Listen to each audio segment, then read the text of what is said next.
me to look at you? Yes, so Minister Watson, we're partway through the consultations. Tell me a little bit about what you've heard.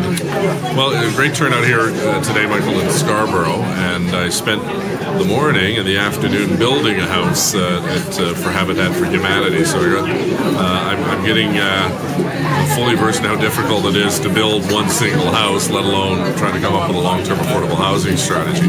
But I try to get around to the different tables and listen. This is more of a listening exercise for me, and so far there's a lot of consensus on things like the complexity of housing, and it's overly bureaucratic in many respects, the act that the housing providers have to follow.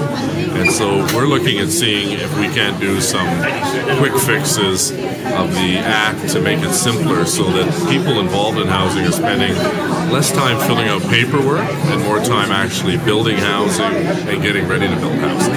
So I just wanted to pick up on the quick fixes and just ask, in addition to some of the things you've mentioned, what else are you hearing that might even, I know you can't make any commitments at this point because you're still partway through the process, but things that we may not have to wait till next year when the full plan is out to measures? I guess before I really answer that fully, I'd like to go to more of the sessions. I'm doing one in Ottawa next week, and then I'm up in Thunder Bay in September, and I know my colleagues are also doing interviews or sessions in Lindsay and Sudbury, in Windsor and Kitchener-Waterloo. So I'd prefer to just listen before we jump to conclusions.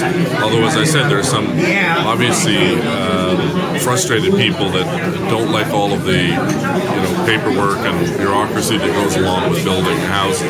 One of the things we tried to do with the quick fix money that went out the door in the first stage just a few weeks ago was to make the application process much simpler, and that's paid off because we've got shovels in the ground and projects all over, not just Toronto, but throughout the province of Ontario.